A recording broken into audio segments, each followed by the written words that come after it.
Do you freeze when exiting a trade? Exiting a trade may be the most emotional decision a trader makes. The moment TQQQ pulls back, you remember every profit that turned into a loss, and your gut tells you, get out before it happens again. Your emotional exits stop today. Today, I'm going to show you how to use stop losses, profit targets, automated orders, and weekly TSI to manage the entire trade. Remember, you can't control what the market does, but you can control what you do. I break down my get out of the trade into 4 parts. The first part covers whenever I go in and enter a trade. As you see, we entered about the 467 level right there. I immediately do one thing as soon as I enter the order. I put in a 15% stop loss. That's pure protection. But the rest of my plan for the trade, again, I never enter the trade unless I have a plan to exit the trade.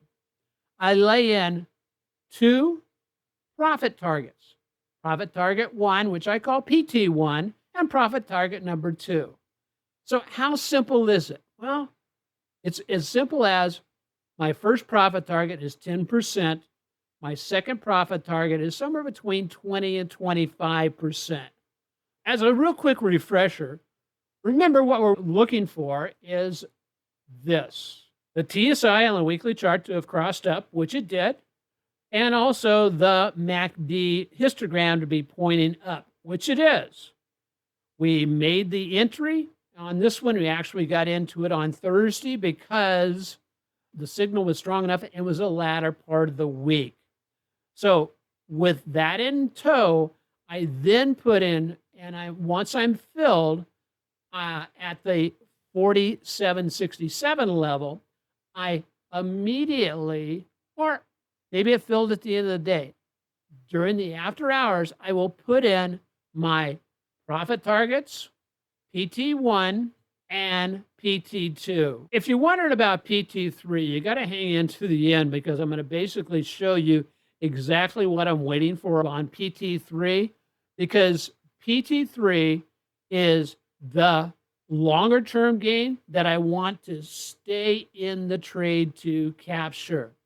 So a couple of things about PT1 is I close out 30% of my position at PT1. I close out another 30% at PT2. When I hit the 15% mark, which is halfway in between, I adjust my hard stop to break even. That way, once I've hit PT1, this trade is basically going to be a winning trade and profitable. Yeah, we like that combination. So now let's bounce over to the daily chart, and I want to focus in on this piece right here. Now, I know I have a strong trade on the TQQQ if we immediately start jumping up really quickly towards that 10% mark. What happened in this case? Let's take a look. 4 days after I entered the trade, price action did, in fact, take off and jump and take out my 10%. And so 30% of my position is now sold. But guess what? The profits are now in my pocket, sitting in my brokerage account. 7 trading days later, I hit my 20% mark. And as you notice on that candlestick, it actually opened above the 5720. So guess what? We made better than 20% on that 30% of the position. So what does that do for us psychologically? Now we've got profits in our pocket that we've taken off the table. We have our conditional orders in.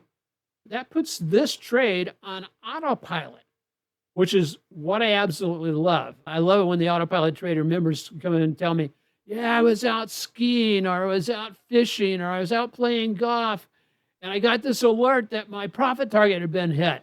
Because they used to stay tied to their computer screen all day long, watching, worrying, sweating, going, "Oh, is it gonna make it? Is it make it?" Now they go out and live their life. That's huge. I mean, absolutely huge. So, what happens from now? Well, let's take an inventory of what's in place. Well, one, we know we have our hard stop at break even. I don't have to do anything with it. I can just leave that there. If I wanted to be more cautious, I could start moving it up, sure. How much of my profits do I want to give back? And so you may make that 15%, 20%, but even if it is 20%, you still will have a profit on this trade. So what happens next?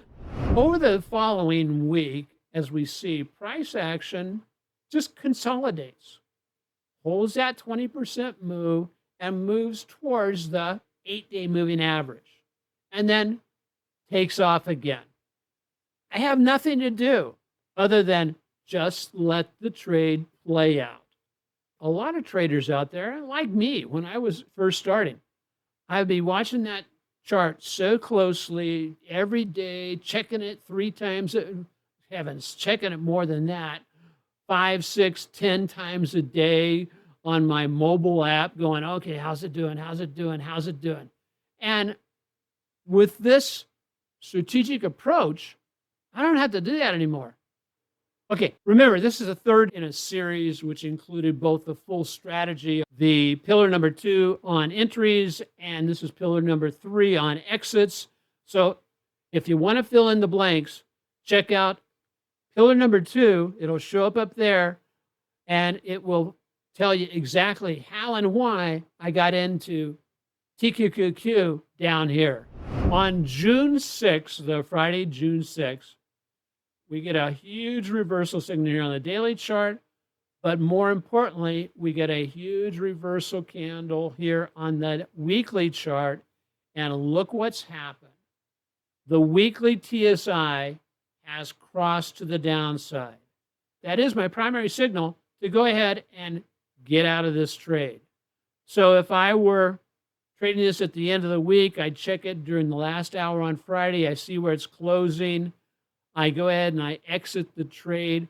What type of a return would I have had I have jumped out at the close on that Friday? Closing off at the end of that day, I would have been at about 50%. So nothing to sneeze about. But the question is, could I have done better and not given back, gosh, almost 30+% of the profits I already had that were on the table? Okay, this complete exit process is part of the system I teach in my book, Trade Your Way to Freedom. The book doesn't just show where to enter a trade, it walks you through what to trade, how to manage risk, when to take profits, and how to build a complete system that can fit around your busy life. Because a trading strategy may give you an opportunity, but a complete system helps you manage the opportunity. Links in the description. If I roll back the time with this particular chart, I see that the previous week we finished here. And one of the things I want to keep my eye on is the low from the previous week. As long as that low is not undercut, I know that price action is going to continue to move up. However, that low of the previous week can make an excellent opportunity to exit if some other conditions are in place. One of the big conditions is, what is my TSI telling me? And as you can see, the TSI is very much overbought. It's in a position where it could turn over. Now, we do recognize that occasionally after a turnover, you go into this sideways move, and I'll cover that in another video about how do you handle that.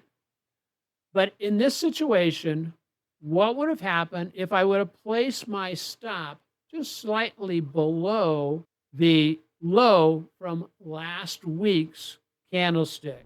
By Thursday, my price action is still basically above my stop loss, my new stop loss, and it's looking like, hey, I may bounce off the 8-day moving average and continue back up. Now, as I said, we never know what's going to happen for sure. But I know that one thing is I don't want to give back any more of my profit than I have to. And so finding a level of past support, and you can see that's a good level of past support because it also corresponds with that high right there. And it makes a logical area to lay in your support. You can vary it slightly up or down. You may go a little bit higher, a little bit lower. On Friday, price action rips to the downside. And as we covered earlier, if I would have gotten out of the bottom, I had a very healthy trade to the bottom there, about 54%, but I would have been out up here. And that's 68% approximately. And I've only taken off about 20% of my max profit. So you can make the determination yourself. The one caution I'll provide you on that particular method of moving your stop loss or not waiting to the end of the week is that occasionally price action will drop below that stop and then rebound and take off again. That's okay because guess what? We wait for a new setup on the weekly TSI to enter a long trade. The complete strategic exit system starts with establishing that initial 15% stop loss. Then you plan out PT1, PT2, move the stops to break even once you get up about 15%. And PT1 and PT2 are designed to help you become a winner. And then you hold the remaining portion to give it the opportunity for the big move. You don't need to sell at the exact top, as we've seen, but we certainly want to take action no later than the close on Friday if we have the weekly TSI crossing to the downside. So the AutoPilot trading system provides you a system that protects the downside, pays you along the way, and gives your strongest trades enough room to grow. And while I've demonstrated this on TQQQ, guess what? It works on other leveraged ETFs and the top 5 stocks that I trade on a weekly basis. Pillar 3 covers strategic exits, which are absolutely critical to successful trading. Pillar 2 covers the entries, and then the first video in the series covers the complete AutoPilot trading 6-pillar swing trading system. You'll find the playlist right up there. So start with the first video.